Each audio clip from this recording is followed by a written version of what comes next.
जैसा कि हम लोग कल तक पढ़ चुके थे, है ना, SAS सिमिलरिटी और कौन सी SSS सिमिलरिटी, है ना। आज एक सिमिलरिटी बची है हमारी AA सिमिलरिटी, जिसके बेस पे हम लोग क्वेश्चन लिखेंगे।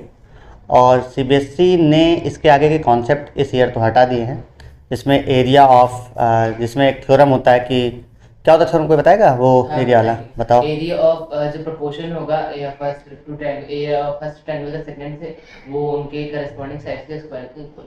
हाँ बिल्कुल सही जवाब है। मैं आपको इसको रिपीट कर देता हूँ।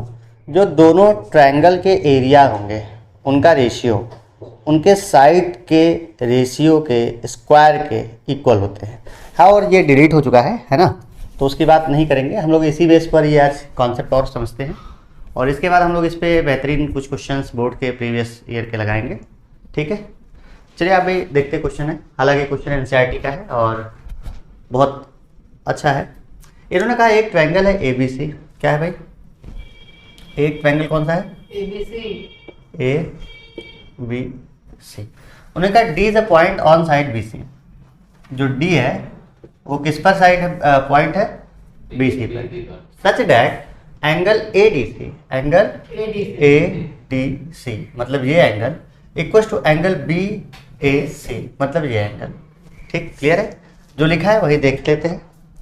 अब आगे हम समझते हैं इस क्वेश्चन को हम लोग कैसे करेंगे। तो क्वेश्चन करने के लिए सबसे पहले हमें देखना है कि प्रूफ क्या करना है। प्रूफ करना है CA का square equal to CB upon CD।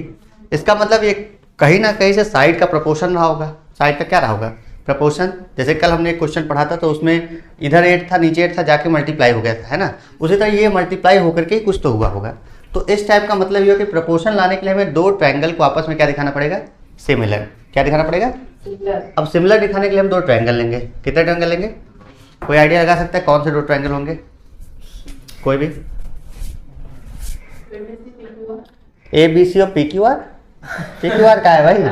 अरे ध्यान से देखो, ABC तो चलो ठीक है, ABD और ADC। ABC और ADC। नाम आप थोड़ा सा चेंज करिए। ABD और ADC। ACD नहीं, और कुछ चेंज करिए। ABD और ADC। ADC BAC। चलिए अच्छा, देखते हैं, हम बता देंगे आपको solution. In triangle ABC, in triangle and triangle DAC। कौन सा ट्रायंगल भाई दिख रहा है? विजुअल है? Yes sir. ठीक। अब आप सोचे जरा, सर ने ऐसा क्या है, ऐसा क्यों लिया? भाई बात तो ये है, आपने जो भी ट्रायंगल कहा हमने कहा सब सही है, पर सर ने ऐसा क्या किया? कहते सर ने तो पहले से पढ़ा है तो बता दिया। हो सकता है, लेकिन उसके पीछे कारण सोचिए आप। मैं आपको पढ़ाता हूँ इसलिए नहीं कि आप देख के छापो, बहुत से टीचर यही करेंगे, आप भी समझदार हैं, लेकिन आपको यहाँ कुछ सीखना है। सीखना ये है कि इन्होंने बोला एक एंगल BAC। क्या बोला है? वो किसके इक्वल है? ADC के। इसका मतलब ये एंगल A जो है वो एंगल D के इक्वल है। यही तो बोला इन्होंने। एंगल कौन सा? A जो है किसके इक्वल है? D के इक्वल। तो इसलिए हमें नाम इस एंगल के अकॉर्डिंग सोचना पड़ेगा। हम इसको लिख सकते थे ट्रायंगल ADC, ट्रायंगल में क्या लिख सकते थे? ADC, और इसको लिख सकते थे BAC। पर आपने ABC नाम लिया तो हमने उस हिसाब से इसका नाम चेंज किया। BAC में आपने क्या किया? आपने ABC नाम लिया तो A को आगे कर दिया, B को बीच में। यही तो किया आपने। दिख रहा है भाई? क्लियर है? तो इसी तरह हमने भी इसका D आगे कर दिया, A को कहाँ कर दिया? बीच में। सोचिए, मैंने कुछ नया नहीं किया। क्वेश्चन पढ़ा, क्वेश्चन के एंगल को ध्यान दिया, उस हिसाब से चीज़ों को लिख दिया। इससे हमारे लिए आसान रहता है कि हम साइड जब लिखते हैं ना, AB अपॉन DA हो जाएगा, BC अपॉन AC हो जाएगा, AC अपॉन DC हो जाएगा। हो जाएगा कि नहीं? Yes sir. इस हिसाब से हम चीज़ों को करेंगे। तो अब आपको इसमें सबसे पहले दो चीज़ें दिखनी चाहिए। कॉमन क्या है? पहला चीज़ तो आप चलिए लिख देंगे कि एंगल इसमें BAC होगा। क्या होगा? उसमें कौन सा एंगल? ADC। क्या लिख देंगे? रीजन कॉमन है। क्या है? कॉमन है या गिवन है? चलो गिवन लिखिए। कॉमन गिवन है। दोनों ट्रायंगल में अगर हम, बिल्कुल सही जवाब है भाई। दोनों ट्रायंगल में ADC, इस ट्रायंगल में एंगल C आएगा, ABC में भी एक ट्रायंगल आएगा। तो देखिए, हमने दूसरा चीज एक ही सोची बात कि भाई हमने इसको इस तरह लिखा जैसा हमें दे रखा था, लेकिन दूसरी बात को निकल आई कि इसका ये एंगल इस एंगल का क्या होगा? बराबर। तो इसको हम लिख सकते हैं angle BCA equal to angle ACD। ये क्या है भाई? कॉमन है। ये क्या है? कॉमन। आज उम्मीद है बोर्ड पे कुछ साफ साफ दिख रहा हो, है ना। कल और कुछ सुधार कर दिया जाएगा, कैमरा ही चेंज कर दिया जाएगा। अच्छा अब देखो, आपने 2 एंगल बराबर कर दिए, 2 एंगल क्या कर दिए, तो हमें तीसरे को बराबर दिखाने की जरूरत नहीं है। तो हम लिख सकते हैं बाई ए ए सिमिलरिटी। क्या लिख सकते हैं, by A A similarity. Criterion लिखना चाहे तो लिख लीजिए, है ना। बाई ए ए सिमिलैरिटी कौन से 2 ट्रायंगल, ट्रायंगल का नाम A B C congruent to triangle D A C, है ना। कोई दिक्कत। अच्छा आपको पता है जब कोई 2 ट्रायंगल आपस में सिमिलर हो जाए तो हम दिखा सकते हैं कि उनके जो एंगल्स हैं वो सेम होंगे, मतलब इक्वल होंगे, और उनका जो साइड होगा वो सेम प्रोपोर्शन में होगा। इतनी बात क्लियर है। तो इसका मतलब इसके नीचे हम क्या लिख सकते हैं, वो भी ध्यान से देखिएगा। इसके नीचे हम लिख सकते हैं कि हमको देखो चाहिए क्या था, ए सी चाहिए दोनों में। ए बी है क्या, सी बी है, सी बी यहाँ है, और सी डी कहाँ है, सी डी यहाँ है, सी बी यहाँ है, सी डी यहाँ है, और सी ए चाहिए था। तो एक लाइन से लिख देता हूँ मैं, A B upon D A equals to B C upon क्या हो जाएगा, ए सी, बी सी और ए सी। हाँ ठीक है। फिर तीसरा हो जाएगा A C upon D C, हो जाएगा। देखिए यही तो 3 होंगे साइड ना जो सेम प्रोपोर्शन में होंगे। अब हमें अपने काम की चीज़ ले लेनी है इससे। काम की चीज़ क्या है भाई, सी बी सी डी कहाँ दिख रहा है, सी बी यहाँ दिख रहा है, सी डी हमको यहाँ दिख रहा है, ए सी यहाँ दिख रहा है, ए सी, तो मतलब इसका भी कोई काम नहीं है। हम इनको आपस में कर लेंगे तो हमारा आंसर आ जाएगा, है ना, सी डी और बी सी। तो इस आप जब ये लिखेंगे ना तो आप यहाँ पे रीजन भी लिखेंगे कि क्या लिखेंगे भाई, corresponding sides are in same proportion. Corresponding, मैं पूरा नहीं लिख रहा हूँ, sides of similar triangle are in same ratio, are in same ratio. ठीक है, हो गया। अब हम यहाँ से बस यही 2 लेंगे कि हम लिखेंगे B C upon A C equal to A C upon what, D C. अब ए सी का ए सी से मल्टीप्लाई हो जाएगा तो आ जाएगा ए सी का square equal to B C into what, D C, जिसको हम सी डी भी कह सकते हैं। क्या कह सकते हैं, देखो बात वही हो गई, मतलब इसको हमने उधर भेजा, इसको हमने इधर भेजा, और वो चीज़ हमने इस पर लिख दी है। इतनी तो समझ हो गई ही। तो इस हिसाब से आपका ये हो गया हैंस प्रूव्ड। ठीक है, कोई दिक्कत, क्लियर है भाई, किसी को कोई समस्या, सबका क्लियर। तो ये है, ऐसे ही क्वेश्चन आपके पेपर में आएंगे, कोई ज़्यादा टफ नहीं होगा। बस आपको पहचानना होगा कि हम ट्रायंगल का नाम कैसे लिखें। ठीक है, चलिए बढ़ते हैं हम लोग अपने नेक्स्ट वीडियो की मतलब नेक्स्ट क्वेश्चन की तरफ। तो अगला क्वेश्चन देख रहे हैं, हालांकि आपको बड़ा सा क्वेश्चन दिख रहा है, पर मैं आपको इसलिए बता रहा हूँ कि केस स्टडी बेस में इस टाइप का क्वेश्चन आने के चांसेस रहते हैं। और आप जानते हैं कि स्टडी अगर आप सैम्पल पेपर प्रैक्टिस करेंगे, हालांकि मैं आपको अपने ग्रुप पे भेज दूंगा, आप देख लीजिएगा। तो आज ही मैं भेजता हूँ ग्रुप पे, है ना। आज आप जो है पूरी चीज़ें देख लीजिएगा, आप लोग को व्हाट्सएप पे मिल जाएगा, बाकी जो भी वीडियो देख रहे हैं इनको टेलीग्राम वाले पे मिल जाएगा। अब देखिए ध्यान से, इस क्वेश्चन में कहा है एक लड़की जिसकी हाइट 90 सेंटीमीटर है, मान लिया लड़की है ना, हाइट अच्छी है नहीं पर सपोज दैट। उसके बाद बोला गया है walking away from the base of the lamp, suppose that ये लैम्प है जिसको हमने सिंपली बना दिया है, लैम्प पोस्ट से at the speed of 1.2 metre पर सेकेंड। ठीक है, और बोला गया है कि लैम्प की जो हाइट है वो कितनी है, 6 मीटर, 3.6 मीटर लैम्प की हाइट है ग्राउंड से ऊपर, मतलब ये बेस हो जाएगा हमारा। ठीक, find the length of her shadow after 4 second. 4 second की दूरी तय करने के बाद उसका ये कुछ मान लो शैडो बनेगा, हमें उसकी लेंथ बतानी है। तो ठीक है, आराम से समझेंगे, हो सकता है मुझे क्वेश्चन इरेज करना पड़ जाए, तो कायदे से लिखिए। सॉल्यूशन में देखिए, let the length of her shadow be Y. Shadow भी y। हमने क्या मान लिया उसकी लेंथ, शैडो की लेंथ y। शैडो मतलब ये इधर से इधर की ओर शैडो बनेगा, तो हम इसको मान लेंगे y। क्या मान लेंगे?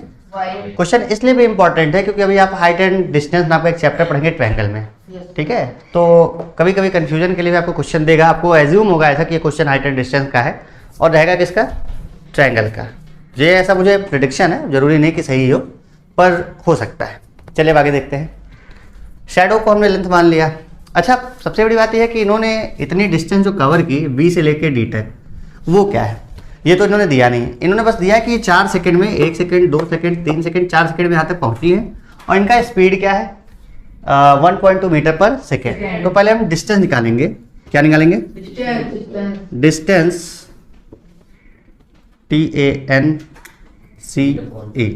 Distance of BD, distance of BD मतलब 4 सेकंड में। अच्छा, डिस्टेंस का फॉर्मूला हमें थोड़ा फिजिक्स लगाना पड़ेगा। स्पीड इक्वल टू क्या होता है भाई? तुम कुछ गलत नहीं बता रहे हो? Distance speed into time. Speed into time होगा, है ना। डिस्टेंस इक्वल टू क्या हो जाएगा? Speed into time. तो हम यहाँ लिखेंगे स्पीड कितना था भाई? 1.2 मीटर पर सेकेंड इंटू 4 सेकेंड। भाई ये देखो, ये जो अपॉन में सेकेंड ना, ये नीचे हो जाएगा, तो इस सेकेंड से ये सेकेंड में क्या हो जाएगा?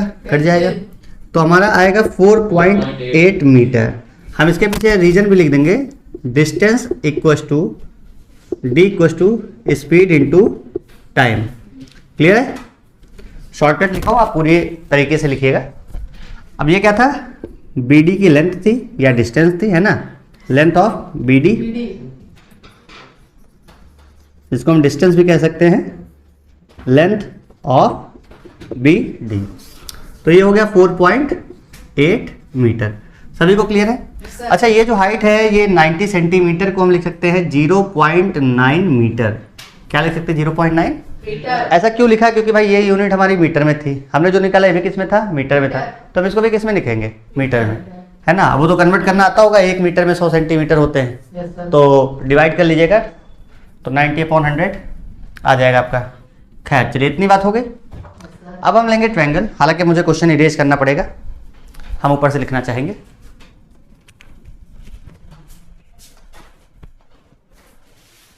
हाँ, कोई बताएगा कौन कौन से ट्रायंगल ले सकते हैं इसमें? सर एक, इसमें भी सोचना है क्या? सर एक ABE हाँ, और सर एक CD। बहुत सही जवाब है। इसमें क्या सोचना है इतना? Yes sir. In triangle ABE, sir EE। हाँ भैया लिख रहा हूँ, एंड ट्रायंगल CDE। अच्छा, अब इसमें जो है हमको बताएंगे शिवा कि पहली सी कॉमन चीज आपको क्या दिखे? इन दोनों ट्रायंगल में कोई चीज कॉमन है तो बताइए। कोई ना कोई सिमिलरिटी क्राइटेरिया लगेगा ही, यस सर। तो हमको बस वही जानना है, हम आपसे पूछ रहे हैं। ध्यान आपका है? ई क्या होता है? कोई point is consider as a point, क्या कोई पॉइंट कॉमन होगा? एंगल ही। चलिए, आपकी बात सही है। दूसरा सौरभ बताएंगे, और कुछ कॉमन दिख रहा है? क्या सर? और कुछ कॉमन दिख रहा है? चलिए एक चीज लिखता हूँ मैं, ध्यान दो सर। पहली चीज जो कॉमन बताई गई हमको, वो बताएगी कि एंगल BEA इधर equal to DEC, equal to DEC। ठीक है? क्यों? क्योंकि ये क्या है भाई? कॉमन है। ये कैसा एंगल है? कॉमन है। दूसरी चीज ये होगी, जो इसकी हाइट होगी परपेंडिकुलर होगी ग्राउंड से। लैंप भी क्या होगा? परपेंडिकुलर, तो दोनों क्या होंगे? 90 डिग्री, 90 डिग्री। है ना। तो इसको भी लिख सकते हैं हम, angle ABE equal to angle CDE। यहाँ क्या लिख देंगे हम? Each 90 degree. अब वर्चस्व बताएंगे इसमें कौन सी सिमिलरिटी हम लगा सकते हैं। कौन सी सिमिलरिटी लग जाएगी? 3 ही सिमिलरिटी होती है, आप बताइए जरा कौन सी लगेगी? ए सिमिलरिटी। भाई वर्चस्व का जवाब सही है, स्टैंडर्ड के काबिल हो गए भाई। चलिए ध्यान देते हैं। CDE, तो हम यहाँ पे लिखेंगे इन ट्रायंगल, सॉरी डायरेक्ट लिख दीजिए, बाई ए सिमिलैरिटी, कौन सा similarity? A similarity. Both triangle A B E is similar to triangle कौन सा? C D E. क्लियर है? कोई दिक्कत नहीं है ना? इतनी बात समझ में आ चुकी है सबको? अच्छा, जो दो ट्रायंगल सिमिलर होंगे, जैसे कंग्रुएंस होने के बाद हम CP/CT दिखाते थे साइड इक्वल, तो सिमिलर होने के बाद हम कुछ चीज़ें दिखा सकते हैं कि नहीं?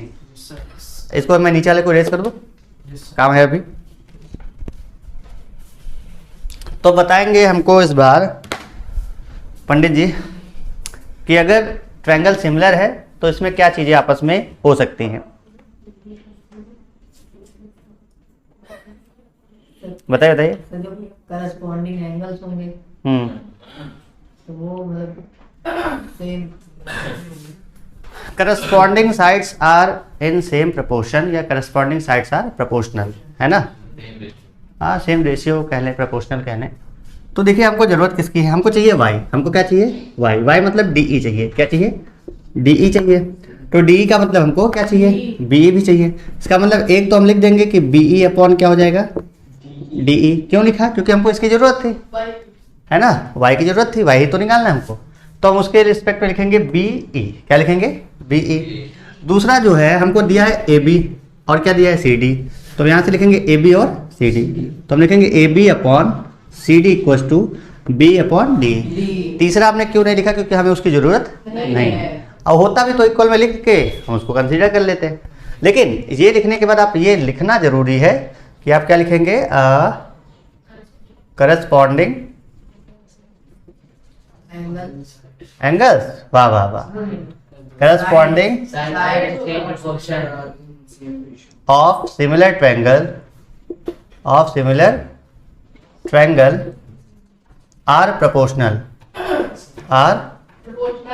प्रोपोर्शनल स्पेलिंग देखना PRO।